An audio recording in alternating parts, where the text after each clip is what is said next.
Hey everybody, it's Brian Doyle from vCIOToolbox, and I'm just here to introduce this month's September learning series with Shawn Walsh of Encore Strategic Consulting.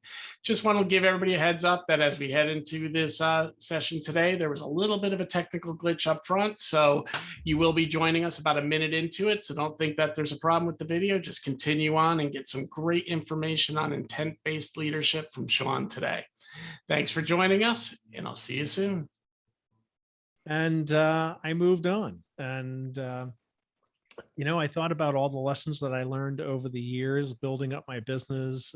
Throughout that time, I earned my MBA and really got to understand the business side of it. Like so many people and so many accidental entrepreneurs, I came into business because I had a skill set, and that skill set translated to doing work, but it didn't necessarily translate to understanding business. And I worked to educate myself, and I got a lot of lumps on the way. And it would be a shame if other people didn't benefit from that experience, so they didn't have to learn the hard way, the way I did.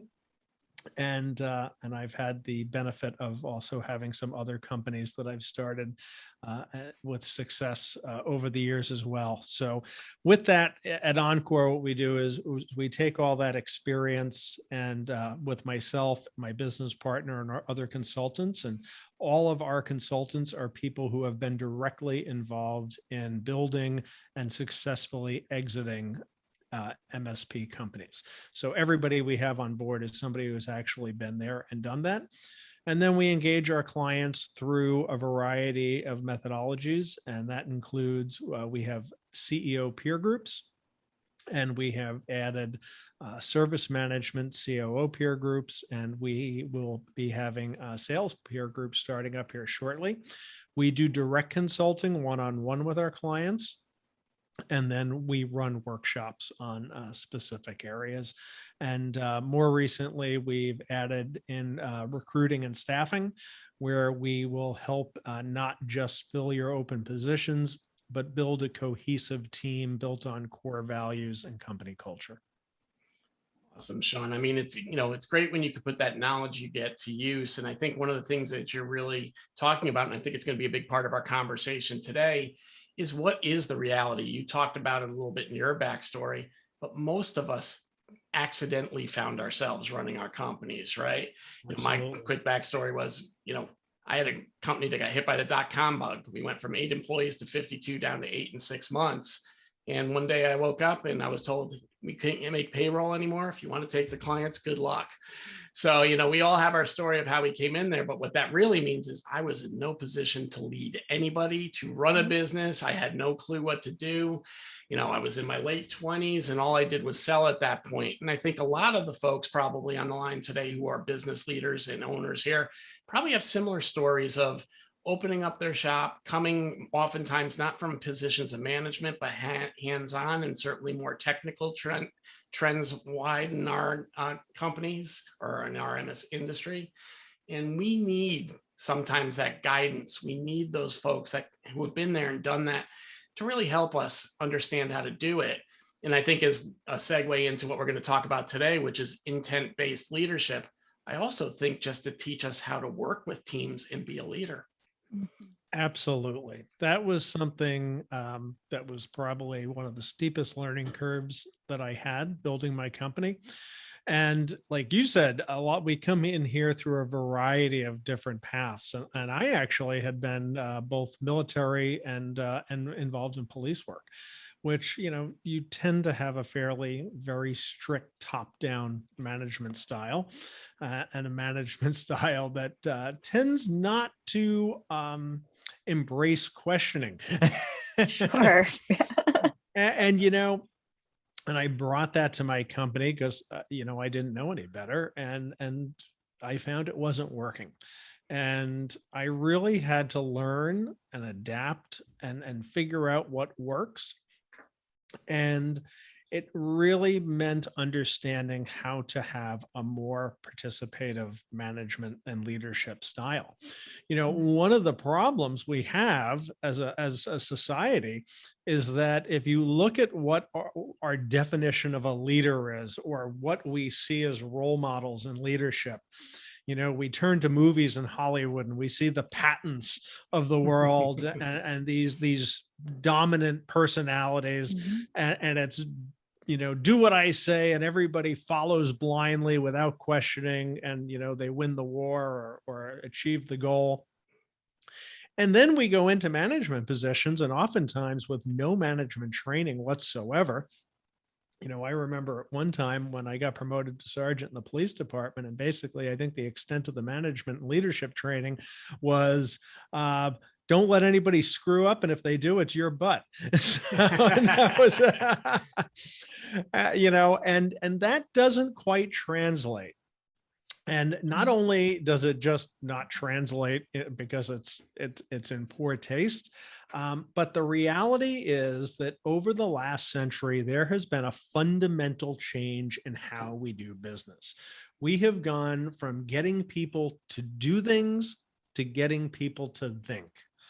But yet our management style hasn't changed that much. It's starting to, and it's starting to work its way into education. But again, we promote people to managers and we just assume that they're going to pick it up, and we don't give them training and leadership development. And so they go back to the default. And again, the reality is we were all raised and put through a school system that was essentially designed for factory workers. If anybody is a fan of Seth Godin, and I highly recommend subscribing to his blog, it's probably one of the few things I read every day. He harps on this idea often. But we have a school system where we weren't taught to be independent thinkers and to question other people from a standpoint of learning. We were told to color within the lines, do what we're told, sit in straight rows. And this was great for training a workforce that the job was to put lug nuts on a Chevy going down an assembly line. But again, to quote from Seth Godin, now, hopefully you're in a position where our job is to solve interesting problems, and we need people in our organizations thinking at all levels, not just from the top down. And that's really what intent-based leadership is all about. It's how do we develop leaders at all levels of our organization? And how do we have that flow up through the organization to the top? And how do we do things differently to get out of that factory mindset? What you just talked about there is one of the chief concerns. Like, my wife is a teacher, and one of her biggest concepts or challenges she sees is things aren't evolving. They are teaching. She's like, I've been in this now for 20 plus years, and I'm not teaching lessons dramatically different than I did when I first came into this. Yeah. But yet, let's think about everything that has changed in the last 20 years. 20 years ago, we didn't even have an iPhone, right? 20 years ago, most of you who are MSPs weren't even that word didn't really exist. I know we started looking at monitoring in 2003. So that's more than, less than 20 years ago. We all made our money selling Exchange servers at that point in time too, and then managing those, right? So you look at how life's evolved, but yet education doesn't seem to be catching up. And, I don't think it, in some cases, it's really preparing us for the workforce of today. Look at how many of us were blessed with being able to work from a desk as if nothing really changed during COVID, except our location and the fact that we were able to do less as a human species. But certainly we were able to do our jobs, right? And that wouldn't be the case if we were putting on those lug nuts on, as you said before. And I will say things are starting to evolve. One thing, my oldest daughter was able to do online schooling where she was able to accelerate her high school education. And she wound up going to, college early and graduating at 19 with a bachelor's degree, which is something that, when I was her age, I wish I had had an opportunity like that.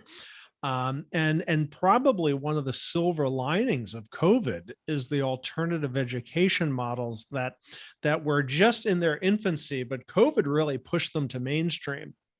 And now we're seeing where kids can do an online program, still have the benefit of a teacher-led educational experience, but yet be doing it while traveling the country. I've seen a lot of people doing full-time RVing, but kids can tailor their education now to areas of interest and practical application that they couldn't do before. So, I'm very hopeful with what I'm seeing, that this is evolving, and I am starting to see the concepts of leadership change. As I've mentioned, Seth Godin, who is a great proponent of those changes. If you've read any of Simon Sinek's stuff, Start With Why, but more importantly, a book that gets less attention, Leaders Eat Last, taken from the Marine Corps, in that the troops always eat first and the officers are at the end of the line, because you have to take care of the rank and file. Gary Vaynerchuk, who's very popular on social media, one of the first quotes I heard him say that just hit home with me is that when we get promoted or we have a company, we have these employees and we start thinking, well, they all work for me. The reality is until you realize it, the reality of the situation is you work for them. And until you embrace that, you're never going to scale, and you're never going to have the level of success that you'll have once you embrace that concept. I got to learn all of this the hard way back in the day when I was doing my time at Starbucks, and I got promoted to shift leader. And I thought, all right, it's my job to put everyone in the right spot, make sure everyone gets their breaks on time, and make sure that this ship runs, smoothly as possible. And my coworkers, after a few months of that, just looked at me and were like, you were so much more fun to work with before you became a shift leader. We don't like working with you anymore. Yep. A little power happy, huh? Oh yeah, it was a wake up call. And whenever I started treating them more as teammates and getting their input on, well, you don't want to work register today. Okay, great. Let's figure out where else we could put you that makes sense for the busy period. It just was a night and day difference. And the key here is that in the highest performing organizations, you'll see leaders who stop giving orders, and instead they create environments where people don't need to be told what to do, because they've hired smart people and they allow them to do the work, and they empower them to make decisions. And that's what really this is all about. One of the concepts in intent-based leadership that we talk about is, what is the leader's job? So the leader's job really is to ensure competency, make sure that the people have the skill set to do the job you're asking them to do, provide absolute clarity on what is the mission, what is the objective, how does that employee's position fit within the scope of the company, and how does it affect the bigger picture. And that clarity piece is so important. And then finally, the leader's job is to make sure that the team has all the resources they need to do the job. And if you provide those three things, you can step back and allow people to make decisions instead of standing there telling everybody what to do. And I've added my own fourth to that bullet list, which is shut up and get the heck out of their way. Because sometimes, especially as entrepreneurial leaders, we have a problem with that. And I'll tell you, the hardest lesson for me to learn as a leader was to shut up, because being an entrepreneur is a double-edged sword. We become entrepreneurs and we're successful because we're willing to go in and do things that other people wouldn't do. And we can do it all. And that's what gets us to the point of being successful in an area where 90% of businesses fail. But the other side of that double-edged sword is that we as entrepreneurs continue to try to do everything, and we don't let other people do their stuff. So it gets us started, but it also becomes the thing that keeps us from being able to scale. And that's where we have to grow as leaders and understand that we have to allow other people to exercise their skills and to learn. I still struggle with that to this day, Shawn. I mean, there are things that you just natively feel like you can't let go of, that you're going to be able to do it quicker, faster, better. But the truth is, it doesn't help the big picture, and it doesn't help that person grow either, or give them that sense of empowerment that we want them to have. So, I And can you might recognize be, that struggle in me. yeah, you might be able to do it better, faster right now. But every time you do that, you deprive that other person the opportunity to learn Yep. and for them to get to a point where they can do it better and faster than you could do it. So maybe we can shift gears a little bit, Shawn, here, and maybe talk a little bit about the concept of red work, blue work, and what it is. And that'll kind of probably level set our conversation for how we can make the changes and do the things that we're talking about. Because I think a little of what we were just talking about plays into that concept, does it not? Absolutely. So red work, blue work is a concept within intent-based leadership. And red work is defined as the doing of the work. Okay. It's putting the lug nuts on the Chevy as it's going down the assembly line. It's rolling out the new server to the client. It's the act of getting the work done. And when you're doing red work, variability is the enemy. When that car is going down the assembly line, you don't want things going wrong. You don't want things going differently. When you're rolling out a new server to a client, you have a process. You want to follow the process. And it's not the time necessarily to get overly creative. So when we're doing red work, we're trying to limit variability, and it's the doing of the work. Blue work is creative work. It's thinking work. It's why are we doing this step? Should we be doing this step? This is where variability is embraced, and you want to encourage different thinking. This is where you want to listen to the dissenters and the outliers in your team. One concept to remember is that every innovation started with an outlier or a dissenter. All innovation was brought up by a person who was in the minority, but so often in our organizations, we strive for consensus. And we shouldn't be striving for consensus. We should be striving for the truth. And oftentimes we get that by listening to our outliers. The problem is, again, going back to that manufacturing factory mindset that we came up through. We have the red workers and we have the blue workers. That's the old school methodology. And you can go to the next slide there, Brian. So what we need to think about is, how do we change that mindset?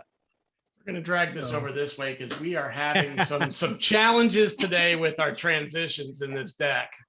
It's okay. So, if technology always worked, we'd all be out of a job. Exactly.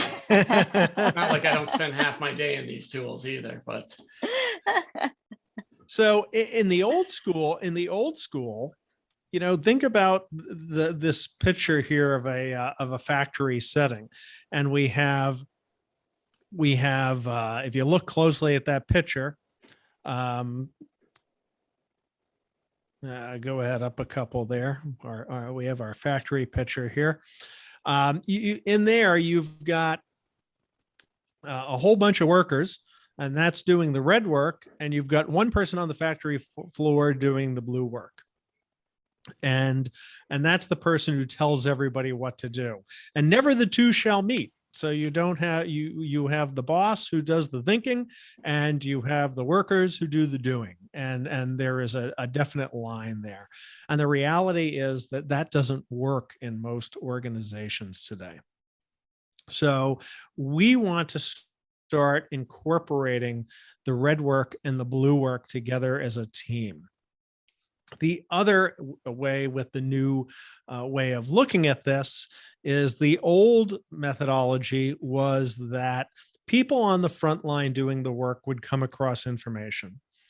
They would then take that information up to the managers and up to the C-suite, And then the C-suite would make a decision and then send that decision back down to the managers and then back down to the frontline workers, all without the context of being, and the people making the decisions were the one furthest away from the information.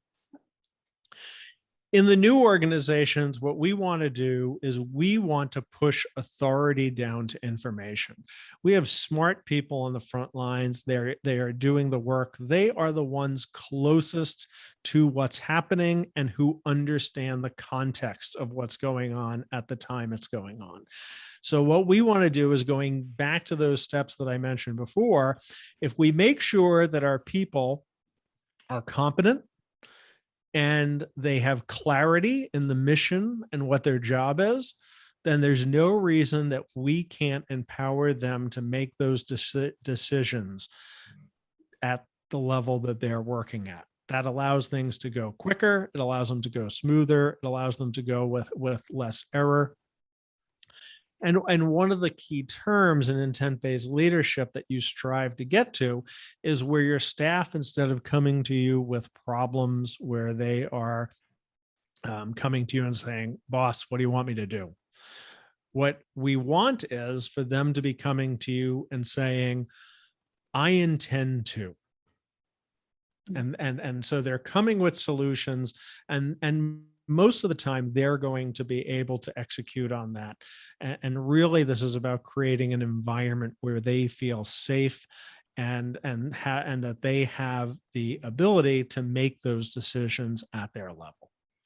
And I think as you get, as you move through your own career and you get a little bit closer to the top, you already feel a little bit more empowered in your role because you've had some experience to be able to come in and say that. But what you're looking for from the other side, at least in my opinion, is a leader that's going to then collaborate with you, maybe bring a different spin to it that you haven't considered yet, and then send you out the door, right? So it's not that we're not applying our knowledge and helping these people move forward, but I think it's a little bit of, how do we look at it and either go, yeah, you're on the right track, go run with it, or hey, have you considered this outcome? Maybe you can spin it a little bit and come back to me with what you come up with, right? So you're keeping that piece going on. What are your thoughts about, kind of those types of approaches to keep people engaged, but also still show them the support and leadership that they require? Yeah, absolutely. I mean, and especially when you're at the stage where people are training, or you're trying to bring up the competency, there's times that you need to get involved. But honestly, Brian, as leaders, this is one of the things where we're working from an old playbook. We're working from that factory age playbook. And especially when something critical is on the line, we feel the need to jump in and get involved, where really we should be backing off and we should be asking questions. One of the key things this teaches is that the best quality for a leader to have is curiosity. So when your staff is coming to you and they're telling you that, I want to solve this problem in a way that's different from what you had in mind, typically what we say as leaders is we go, no, let me explain to you how it should be done. And instead, what we should be doing is exercising curiosity, and we should be questioning, but questioning with the intent of understanding. Okay, what do you see? Why do you think we should do it that way? What are you thinking? And oftentimes as leaders, we ask questions, but we don't do it with curiosity. We do it because we're trying to see, do you have the answer that I think is correct? And we ask them more as a test than to learn. And that definitely is a shift in mindset. We have to start asking questions out of curiosity and wanting to learn. And that will help us move into this new stage of leadership. With the red work, blue work, one of the things that we have typically done with our staff is to say, all right, I want you to go out and roll out this server, and time is of the essence. And, we got to get this done by Monday morning because otherwise the client's going to be down. And by using that kind of language, we really tell our staff, get out there, do red work, don't question, get it done. And I don't want to hear anything to the contrary. Even if that isn't what you meant, it's what they hear. And one of the concepts in red work, blue work, and in the language that you use is you really have to start out as a leader by showing vulnerability and to say, you know what, team, I know this server deployment's very critical to this client. We don't have time to do it twice. We have time to do it right. While you're doing this, if you see anything that comes up that you think is going to prevent them from being online first thing Monday, please let me know. And let's stop and talk about it. And you can go even further to say, we're actually going to insert stops for blue work. So instead of just pushing through, you can say, all right, at each 4 hours, we're going to stop. We're going to get together on a conference call as a team, and we're going to discuss where we're at and are we ready to move to the next step. Okay, they talk about naming the stop. Most workers, even if we tell them, hey, if you see anything, make sure you let me know, and feel free to stop. But yet our language is telling them, I'm saying that, but I really want you to push through and get this done. And so we as the leaders have to really create an environment where it's encouraged to take those stops. And what we can do is, through the process of the work, we can insert these moments we can insert moments of blue work into what would have been a continuous stream of red work before. This allows people to share what they're seeing, what they know, sharing their context. And then as a group, now we all see what everybody sees. We all know what everybody knows, and we can make better decisions. And we can decide, all right, should we proceed with this cutover? Or has something come up that may cause this not to go well, and then the client won't be up and running for Monday, and maybe we should take a step back. These are just some small examples of the ways that you can insert blue work into a process, but it allows a much freer exchange of information. You're also giving authority to the workers to say, hey, there's something wrong. We need to stop here. A great example of an extreme example of a lack of blue work thinking and extreme red work thinking is, if you remember the Horizon oil platform, the BP oil platform that blew up in the Gulf of Mexico. Yes, sir. And how many billions of gallons of oil flooded into the Gulf for over a month. In the book by David Marquet, and a lot of what I'm talking about is covered in the book Turn the Ship Around by David Marquet, and his new book, Language is Leadership. I'm sorry, Leadership is Language. A lot of the material that I'm talking about it comes from those books. But on that oil platform, they had a cutoff switch that was designed to stop the flow of oil at the point where the pipe came out of the ocean floor for emergencies. But they had very specific instructions. You do not hit that button unless you have permission from the higher ups in the head office. The rig was on fire, and they were arguing over whether they could hit the button or not. And they sat there waiting for somebody, I'm assuming in Great Britain, because BP is a British company, but they are sitting there with the oil platform on fire and their lives at risk, afraid to hit the button because of the process that was put in place. I mean, talk about a top-down methodology that crippled people to the point of not even making a decision to override that based on the value of their own life. That's pretty scary. Saving yourself can't motivate you to do something out of turn. You've got an enormous leadership problem. And I think these illustrations you were just talking about, and a little, and what we were chatting about previously, really helped me with the one question I had for you, which is, how do you take this in an approach where, as you're kind of really spreading equality within your team and giving them the ability to do that, you don't have the reverse of that where the inmates start ruling the asylum, right? So how do you prepare the leader to engage that way, but yet still keep the authority where it needs to be, so somebody understands there's still structure here and we're still going to operate, Absolutely. right? Well, first of all, nothing I say here is designed to say that people aren't accountable for their actions. So people are absolutely still accountable for what they do.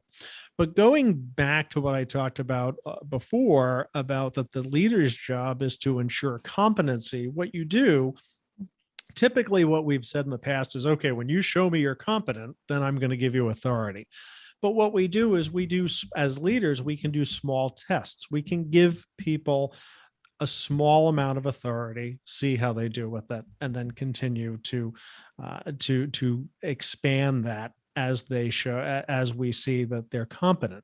But we should give small amounts of authority to test the competence versus them having to prove the competence before we give the authority.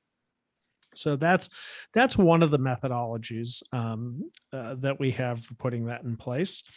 And the other thing is being able to discuss things as a team beforehand, and creating an environment where we listen to the outliers and we discuss things openly as a team beforehand. And the other part of that is, as leaders, often even when we're in a group setting, making decisions or brainstorming things, we as leaders think we need to jump in and add our 2 cents because we're adding value to the discussion. We're going to keep things going. And the reality is there's a book called "What Got You Here May Not Get You There," I believe is the title of it. But they label this as the leader adding too much value, which is kind of a nice way to put, again, not knowing when to close your mouth. But what happens is when we as leaders speak up, everybody goes, okay, well, he's the boss and he said that's the way we're going to do it. And then everybody else stops thinking. So one of the things we want to do to encourage the thinking and for people to understand the context is the leader should always speak last. So if at all. And when I implemented this with my team, one of the things I started doing was saying, okay, here's what we need to brainstorm. We need to come up with a solution for this problem. I want you guys to brainstorm this. I'm going to leave the room for 15 minutes and I'll be back. And that, because I had such a hard time keeping my mouth shut, I just decided I'd remove myself from the situation. But the thing is, once I heard out the whole team, then it was time to say, okay, great. And, here's some other things we can consider too. But again, the reality is if you hire smart people, usually what happened was when I came back into the room, I found that they had already figured out the thing that I was thinking of. And more often, as we did more and more of this, is they came. Once I heard their decision, I realized that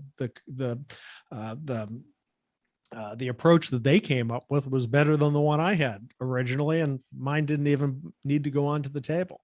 So these are some of the ways we can train our team up. So, my mom used to always say that the best leaders surrounded themselves with people smarter than them. And I always thought that was that's the key. Don't be intimidated by someone knowing more about something than you do. Embrace that they know more, because that just means your team is going to be better. Absolutely. And again, going back to that Hollywood perception of a leader, we refer to those leaders as know-all, tell-all leaders. They know everything and they tell everybody what to do. In reality, in today's modern organization, what we need are leaders who are know-all, tell-not. So yes, they have the technical knowledge themselves. They know how to develop a team, but they also know how to develop the team to come up with the answers on their own, where they don't have to be telling the team what to do. So, another good example of inserting blue work into red work is one of the things that, as an MSP, one of the things that I always pushed my team to do is get out there and build, get out there and build. And especially if I saw high level engineers, sitting at their desk, what are you doing here? Go out and build somebody, which is red work. And I learned I learned the value of inserting blue work. But one day my COO came to me and he said, we want to put together a panel of myself, and he mentioned a couple of the lead engineers and our service coordinator. And we want to meet for 2 hours every Friday to review the tickets for the week. And what the intent of this is that we're going to look at all the work that was repetitious. And our goal is what could we automate so that those things that took up the time this week, we won't have to do again manually? Or are there new things coming up that we should be looking at scripting and automating? And when he listed off the people who we wanted in the meeting, I just cringed when I thought about the hourly rate of each person in the room and what that meeting was going to cost me. But at this point, I had learned again to bite my tongue, and I said, "Okay, we can try it." Inside, talking to myself in my head, I'm thinking, "Are you kidding me? This is nuts." But it put the team together to say, "Okay, here's the red work we've been doing all week. Now let's talk about how we minimize that and how we reduce the amount of manual effort that gets involved." And they started doing the blue work. And each week in that meeting, they would come up with a list of things that somebody would take responsibility for each item. And then they'd come back the next week, present the solution, and test it. I will tell you that our average time per endpoint was probably around 40 to 45 minutes before we started that meeting. And it was below 20 minutes when I sold the company. And the savings that we had for allowing that blue work to happen once a week was dramatic. All of a sudden those costs go out the window because you're seeing the result. And I think what you really speak to there too is one of the things that I think everybody struggles with. How do you find, there's always that excuse of we don't have time, right? We don't have time to really put the emphasis on what we should be doing. And what you're seeing is sometimes you have to take the time where it belongs, or away from the things you need to do today in order to win the war later, and make sure that that time isn't accounted for and goes away tomorrow. Absolutely. When I start doing consulting with new clients who are entrepreneurs, who tend to be, when they come to us, they tend to be on that treadmill where they're burning the candle at both ends. And how am I going to have time to work, on the business? I'm too busy working in the business. And the reality is, if you don't start to make the time to work on the business, you will never get out of working in the business. And it has to happen. And you have to block it out on your schedule, and you have to treat it like the most important meeting with your most important client, and give it that level of priority. And then the more you do it, the more it increases.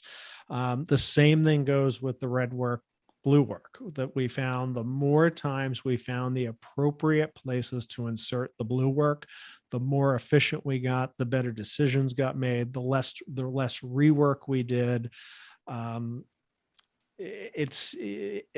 the surface, you would think it would slow things down, and it did slow things down, but the end result was it sped things up. And I go back to a term from the military: slow is smooth, smooth is fast.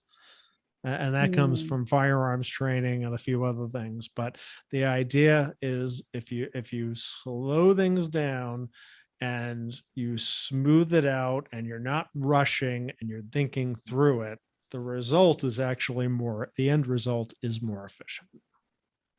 Absolutely. I mean, this a little out of left field, but I was just on vacation, and part of the resort we were staying at, they had an on-site tennis instructor, and I thought, oh, I'll go play some tennis for free with an instructor. Yeah. And it was so fascinating because it's the same thing. When you slow down and breathe, whenever you're making your swing, you're so much more likely to hit the ball right in the center of the racket and the ball just flies over the net. And when you try to just hit it fast, 9 out of 10 times you miss it. And the other times it just goes sailing over the fence, which is no good. Right. And then the more you do it repetitively, you don't realize it, but you start speeding up. Now, the same thing happens with the red work, blue work, is that you start out very, very deliberately inserting it. But what you'll find is as you do it, your team will just naturally insert it, learn to insert it in the proper places, and it happens, much more smoothly. This also comes into play with a concept in the books by David Marquet about deliberate action. And deliberate action is when we get into a critical situation, and instead of just acting and acting by rote or by gut reaction, sometimes we'll miss important points. So what we do is we actually what they say in the book is to actually announce what you're going to do before you do it, because number one, by saying it, you're actually thinking through it, but you're also giving a team member an opportunity to jump in and say, whoa, wait a second, did you do this first? In my other life, I get to also work as a scuba instructor. And, we go through this when we're teaching new students going through their pre-dive checks, is that they actually announce what they're going to do as they do it. We found that, pilots do this. That's what, pilots who are very experienced pilots go through checklists and they announce things verbally. If you've ever seen or heard,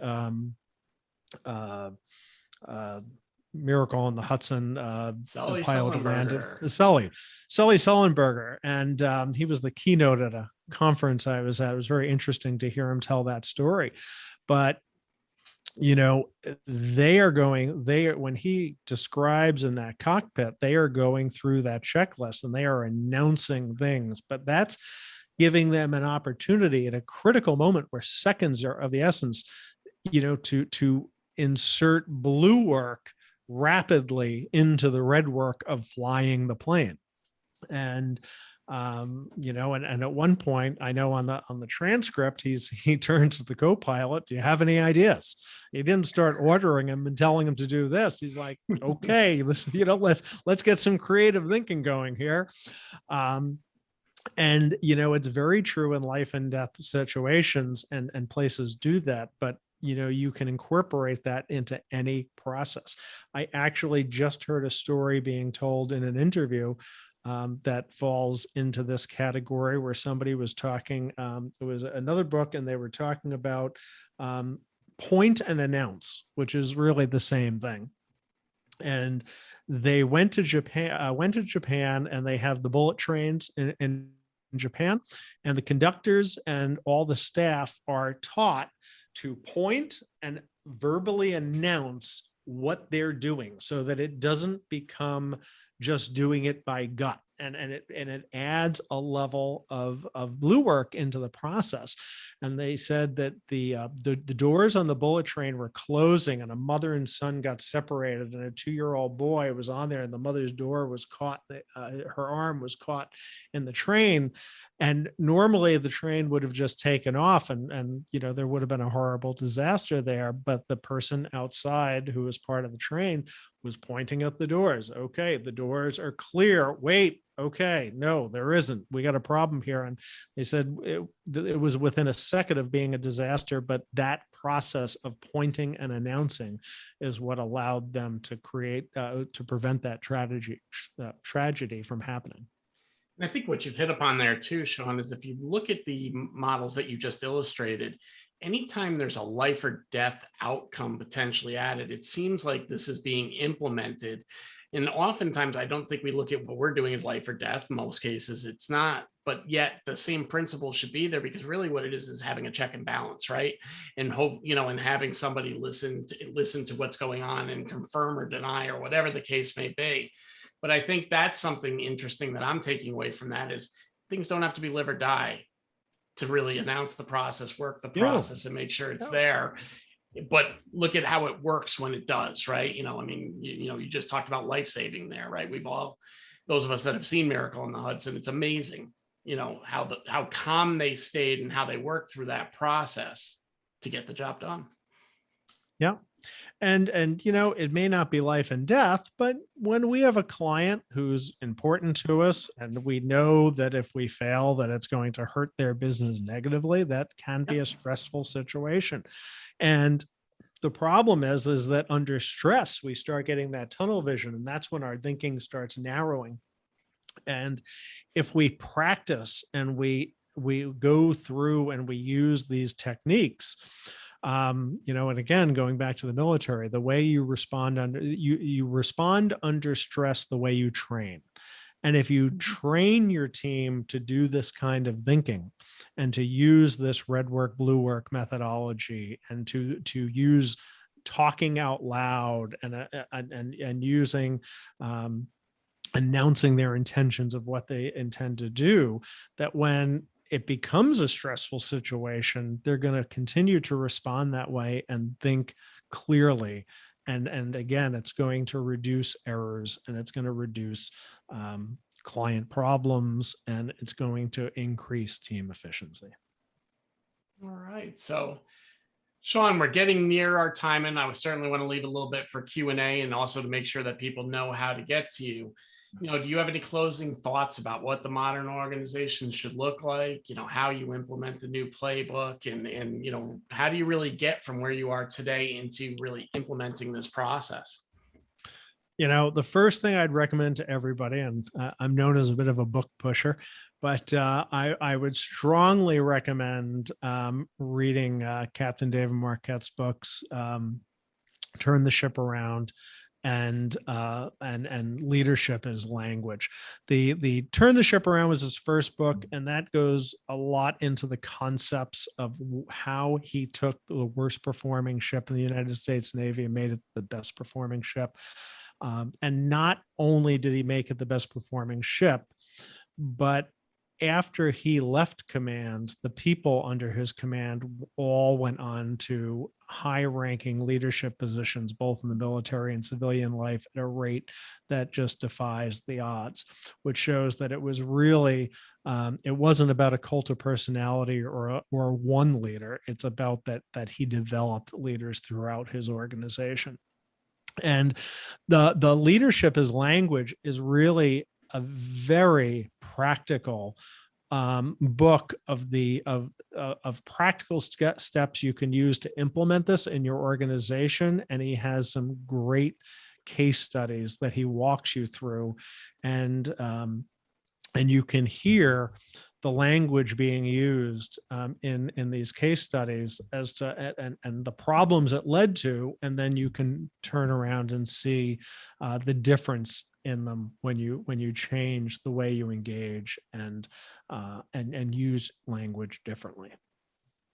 Beautiful. I gotta say, I'm just really grateful to have language now to distinguish between red work and blue work, because it's so hard, as you've said, when you're in the midst of red work, it's so hard to allow yourself the time to think about what you're doing and to strategize and to, see if there's a better way to be doing it, because all you can think the whole time is, oh, but I have these things I've got to do. I've got this to-do list that I need to check off. And it's so easy to prioritize that list to the point that you completely disregard the thinking part of it.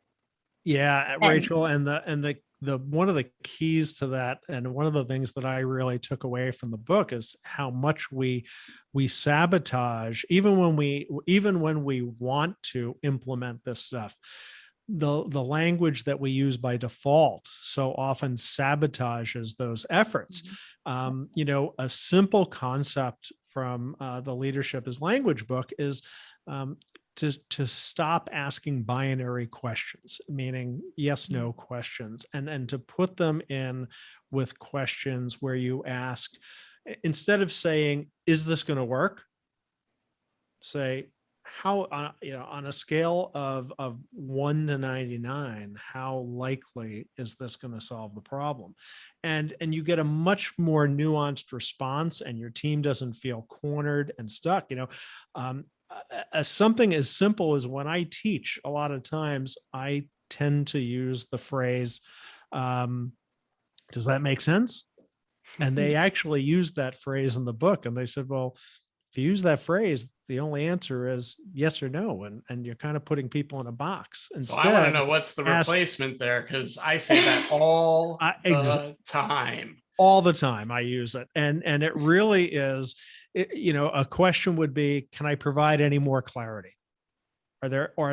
Is there anything that I missed that you're thinking of? Because now that's an inclusive statement.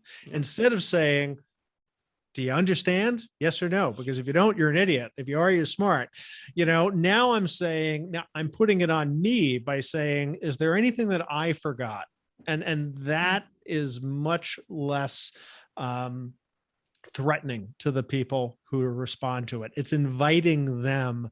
It's making an environment that's much better for them, where they're much more likely to respond back and provide feedback on the information. I love that.